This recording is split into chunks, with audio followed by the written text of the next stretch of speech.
director Darla Trivet was floating among clouds and fog while licking postage stamps in Cloudland, two activities that she found to be most annoying. She focused on the small island within her mind where she could still control herself and where she often visited when director Jack Cavance was being a particularly obnoxious toad. One of his more basic traits, which had likely been established long before he was born, and curiously imagined herself to be enjoying a most excellent Cuban cigar while noting, as Professor Sigmund Freud had once observed in one flavor or another, firstly, that sometimes a cigar is just a cigar, and secondly, that, insofar as Darla was concerned, this was one of those sometimes. Cavance, who like Darla was a braino, and who, as a puzzling consequence of a minor indiscretion Darla had committed in the presence of the Imperial Director, had been given nearly complete control of Darla for 2 years, apparently as a reward for him, but actually as a punishment for her. Cavance certainly had a penchant for being toadish. For physicals, those humans who had not yet abandoned their bodies in favor of living as brains within mirrored, classic orbs, 2 years was a long time. But for a braino who was connected to an elaborate and quite complex set of illegal Orwellian perceptual interface modifying, enhancing, and controlling devices, which were being operated by another braino who had the security override code for this classic orb of the braino being controlled, 2 years easily became a virtual eternity. The Orwellian equipment, among other things, could transform a few milliseconds of real time into hours and hours of virtual time. And were it not for Darla's little island of escape and safety, she would likely have gone insane, or at least would have become a bit batty. Of course, she had moments, but generally, she made an effort to endure Cavance's tinkering with her mind while simultaneously making every effort to devise some way effectively to tinker with Cavance's mind. Darla had not become a powerful company director by being a fool. And even though it might take a while, she was certain there was some way to exert a bit of her influence on Cavance.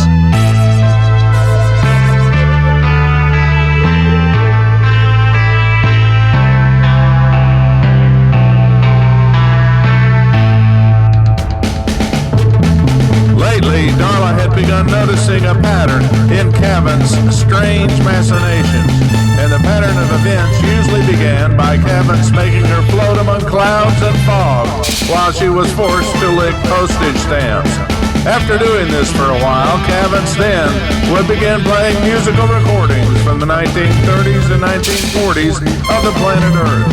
And since this music nearly always made Darla want to do what she called her sexy dance, Darla would soon be dancing like Ginger Rogers in an enchanting private ballroom that suddenly appeared in an open area among the clouds and fogs of this place she called Cloudland.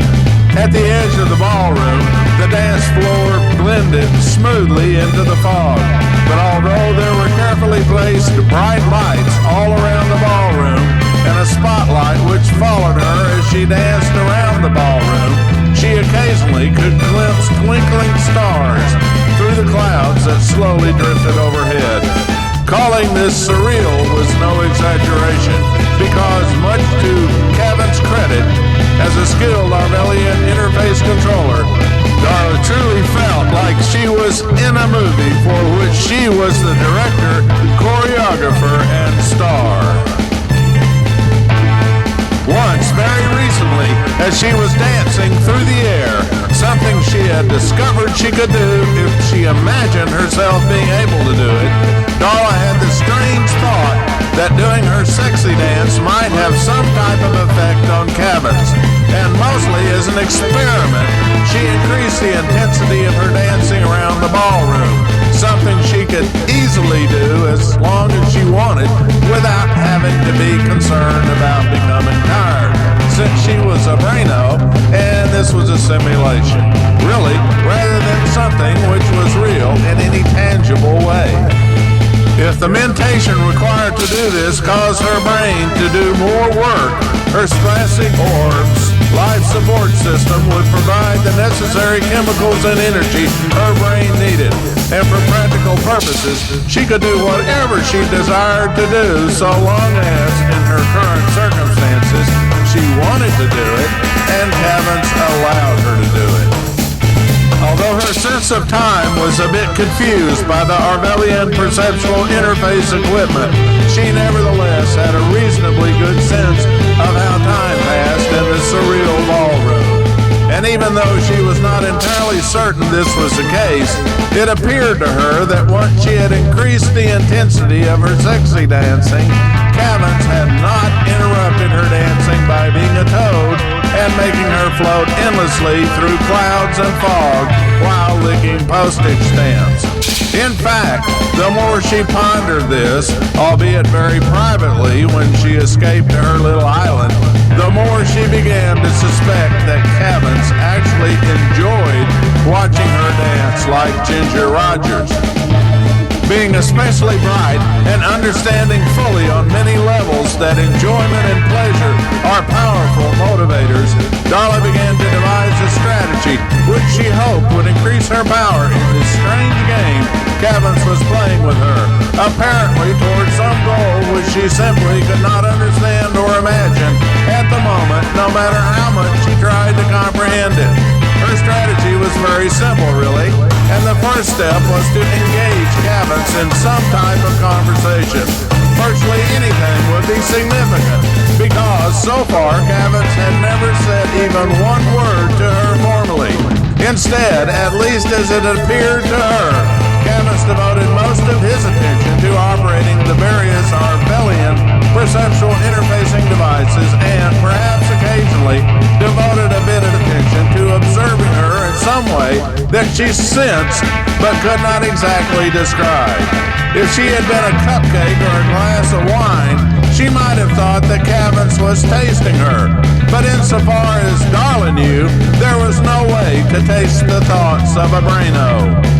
Had Darla known a little bit more about science, physiology, and the capabilities of some of the more advanced Arvelian perceptual interfacing equipment, she would not have been so surprised to discover not only that it was possible to taste the thoughts of brainos, but also that it was possible to taste the thoughts of physicals.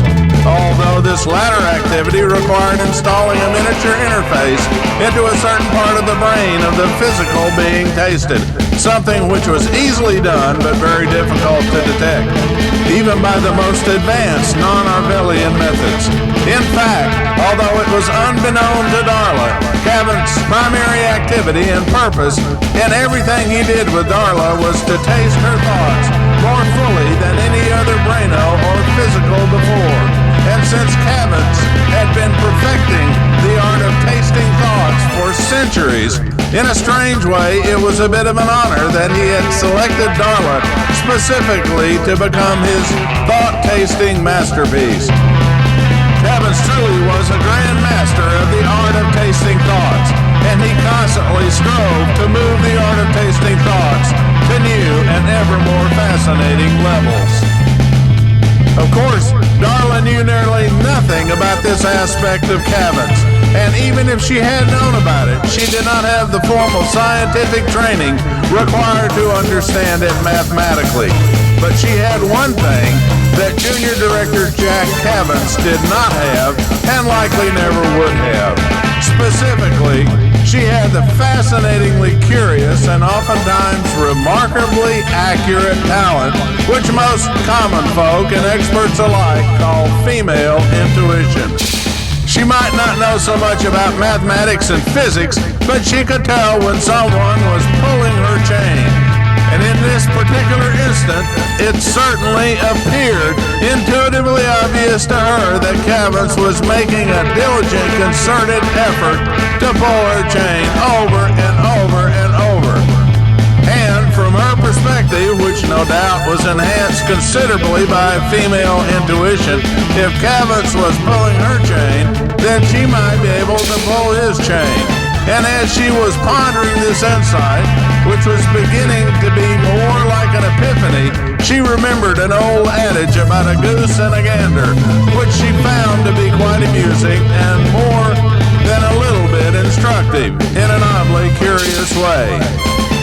As minutes changed to hours and hours changed to days, Darla continued thinking about her new strategy until, on one enchanted summer's evening in the surreal ballroom that Cavins had so eloquently constructed for her, Darla put her plan into motion. She, or more correctly Cavins, had selected a beautiful paper-thin, translucent black silk dress and a cute pair of matching high-heel dancing slippers with ankle straps and open toes. And since this was her favorite attire for ballroom dancing, she realized that Cavins had either learned how to read her mind or certainly had excellent taste in fashion and had somehow influenced her visual and tactile senses for a very specific reason. Although she did not know precisely what Cavins' motivations were, she recognized that it did not matter so much really, and for whatever reason, her realization that this appeared to be a special and significant moment, in fact, allowed her to make it all the more special and significant in terms of her plan. From Darla's newly found perspective, if Cavins desired to dress her elegantly with a hint of sensual eroticism and to play with her like a doll, then perhaps she would become a bit more of a doll than Cavins had ever imagined she could be. And simply stated, this is what she did. As she danced around the surreal ballroom, instead of focusing entirely on enjoying the moment and herself, Darla began looking around the ballroom a bit more intensely, but nevertheless surreptitiously. In effect, although it is difficult to describe in a tangible way, what she was doing was attempting to look beyond the boundaries of the surreal ballroom towards the goal, perhaps, of seeing or sensing more of what Cavins was doing or observing. And after doing this for a while, she did something which quite startled Cavins. She spoke directly to him in a voice that he had neither expected nor imagined to hear, especially considering the dulling effects of the elaborate and complex Arvelian perceptual interfacing equipment he was using to control Darla.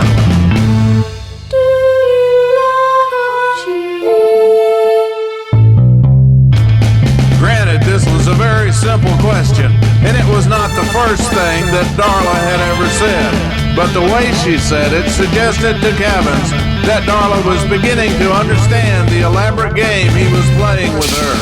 This so surprised Cavins that he momentarily let his attention, which was focused intensely on controlling the Arvelian perceptual interfacing equipment, wander, which in turn caused the Arvelian artificial intelligence algorithms, which were designed always to expect and, for practical purposes, to demand to be given intense focus, immediately to search for a controlling brain. In this brief instance, the only nearby brain which was intensely focused on controlling anything was Darla's brain. And in a very beautiful way, the Arvelian perceptual interfacing equipment not only understood on the most intimately deep level precisely what Darla wanted, needed, and desired to hear, but also captured the mind of junior director Jack Cavins, created a suitably attired simulacrum for him, made this simulation of him appear in a surreal ballroom, stood him directly in front of Darla, made his eyes look into hers, and then directed him to say this word. Yes! In another galaxy, thousands of light years away, Lolowagi, the favorite Arvelian consort of the Imperial Director, sprouted a small blossom whose enticing fragrance was her way of sharing an amusing thought with the Imperial Director when she was in her plant phase.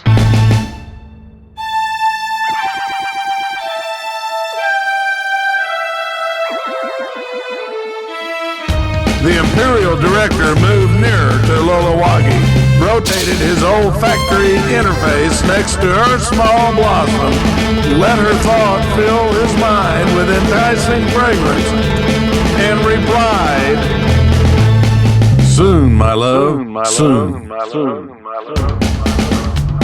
Back in the surreal ballroom, floating among the clouds, rolling fog, and twinkling stars, Junior Director Jack Cabbins, who was a physical, had been afflicted with a curious medical condition called jumping French-Canadian amain, began flapping his arms wildly and screaming hysterically. Yes, yes, yes, yes, yes, yes. Outwardly, Director Darla Tribbett did not move or even twitch a muscle, but inwardly, she smiled and had an amusing thought about the goose and the gander.